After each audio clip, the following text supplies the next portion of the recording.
ॐ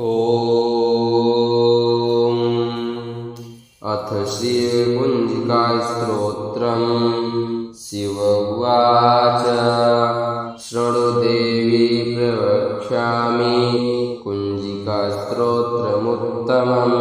येन मन्त्रप्रभावेण चण्डीजापः शुभो भवेत्। न कवचं नार्गलास्तोत्रम् कीलकं न रहस्यकम् न सूक्तं नापि ध्यानं च न न्यासो न च वार्जनम्। कुञ्जिकापाठमात्रेण दुर्गापाठफलं लभेत्। अतिगुह्यतरं देवी देवानामपि दुर्लभम्। गोपनीयं प्रयत्नेन श्रेयोनिरिव पार्वती।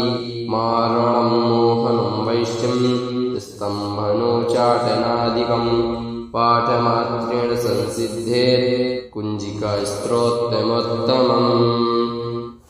अथ मन्त्रः। ॐ ऐं ह्रीं क्लीं चामुण्डायै विच्चे। ॐ ग्लौं हुं क्लीं जूं सः। ज्वालय ज्वालय ज्वल ज्वल प्रज्वल प्रज्वल। ॐ ऐं क्लीं चामुण्डायै विच्चे। ज्वल हम शम लं छम फट स्वाहा इति मन्त्रः। नमस्ते रुद्ररूपिण्यै नमस्ते मधुमर्दनी मधुकैटवहाः। नमः कैटवहारिण्यै नमस्ते महिषार्दिनी नमस्ते शम्भुहान्त्रै च निशुम्भासुरघातिनी। जागृतं हि महादेवी जपं सिद्धं कुरुष्व मे। ऐङ्कारी सृष्टिरूपायै ह्रीङ्कारी प्रतिपादिका। क्लींकारी कामरूपिण्यै बीजरूपे नमोऽस्तु ते।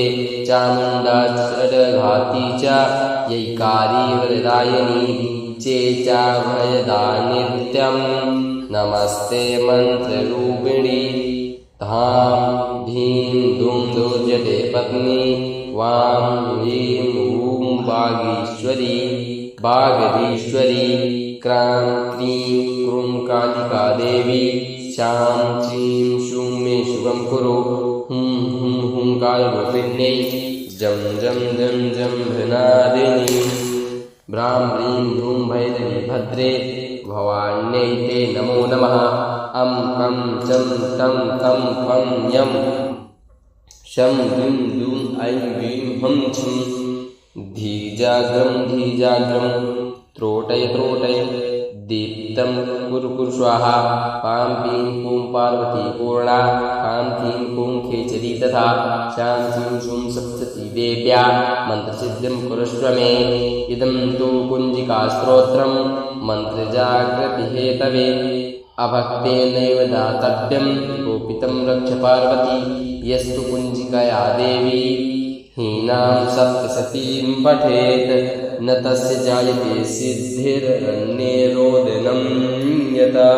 इति श्रीरुद्रमालय गौरीतन्त्रे शिवपार्वती संवादे कुञ्जिकास्तोत्रं सम्पूर्णम्। ॐ तत्सत्।